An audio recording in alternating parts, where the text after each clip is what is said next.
it's Emma Mills here, and welcome to episode 113 of MiTV. And today's episode is inspired because yesterday I was doing some business planning, and alongside the next quarter's target, we were also looking at actually where we would dream to be in the next 3 years, what we want to achieve, and we do a bit of reverse engineering from that.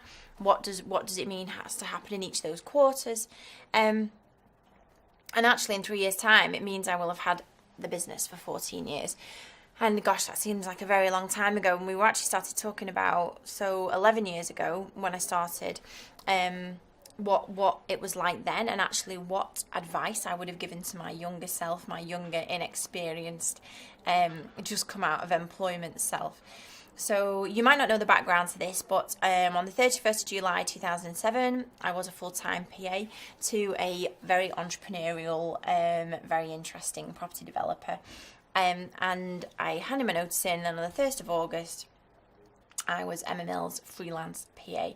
And I did all the things I would guess most self-employed in the UK people do, which is join networking groups, get up very early and have lots of great breakfast, talking to potential suppliers, customers, creating a network, hanging around with people who are on the same journey as you, as a one-man band or a self-employed person.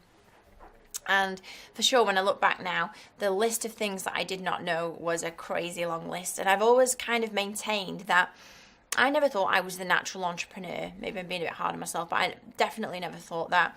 I do think entrepreneurship is something that can be learned and taught and honed and developed. And so it's something that I've consistently done over the past 11 years. As per my episode last week, a couple of weeks ago, been on lots of courses, done loads of self-development, had mentors and coaches, still do, always will do, done most things.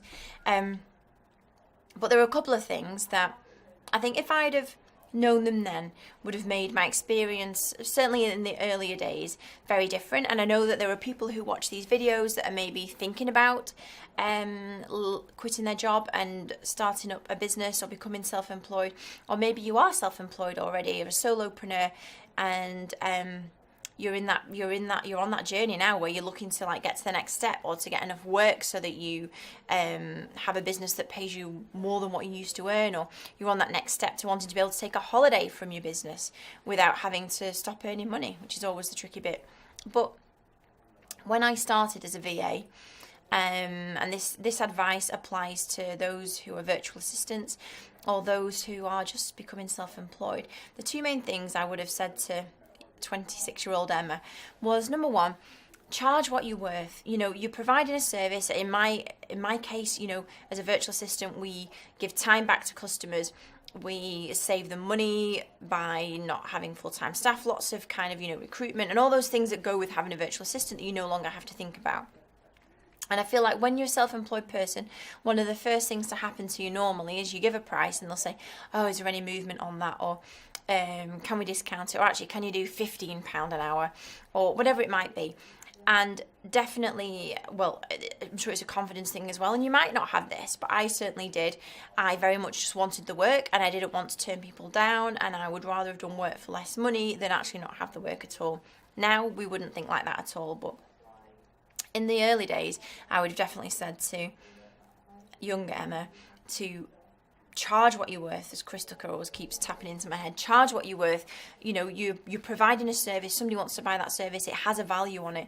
What that value is if you start to deduct it or negotiate on it, it's your own head limitations. And I would definitely have made more money if I had that mindset of charging what you're worth. So that would be number one to really think about. And most often when you do agree to discounts or you charge a very low rate just so that you get the work, it's more about what's going on up in here than actually what people are willing to pay.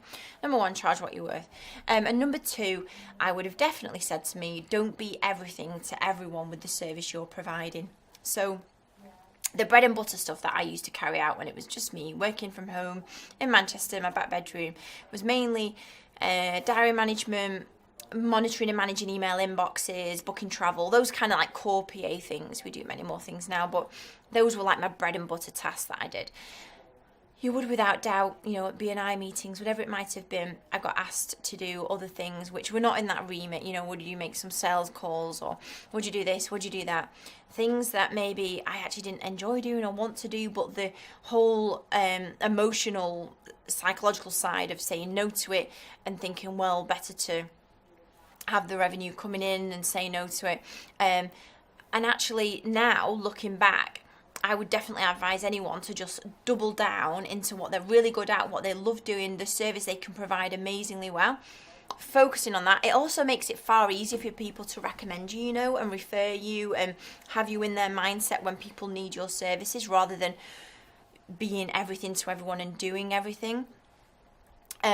But having that niche and not and just doubling down on it is really important. And for sure, like as your business starts to grow or you get more customers, you can pivot and you can then add this service, or you can do that, or you can add this in. And that's part of being a business owner and an entrepreneur. But I would say that when you have limited resources and you're working for yourself, to think about what you want to and enjoy doing, what you can make money out of, but what you can provide, and just double down in on that, what you're really good at. Not just saying yes to every kind of request that comes your way and trying to make it work or trying to make it fit. It'll distract you, your offering will get watered down, and you'll take your eye off the ball. For me, just spend some time building up a client base, doing what you do really well, and then definitely look at other ways to service them and pivot and things like that. But niching and being known for specific things will make the growth of your business so much faster. Believe me, I would definitely have done that now looking back. So those are my two tips. If you are self-employed, my two main tips would have been: charge what you're worth, be totally, wholly behind the service you're providing, the value. And number two, don't be everything to everyone. Get some niche, some focus on what you're really good at, what you want people to know you for, and focus on that for the time being. And so I hope these tips help you get your head out of the self-employed dirt and into the more entrepreneurial clouds. And I will see you next week for episode 114. See you then. Bye-bye.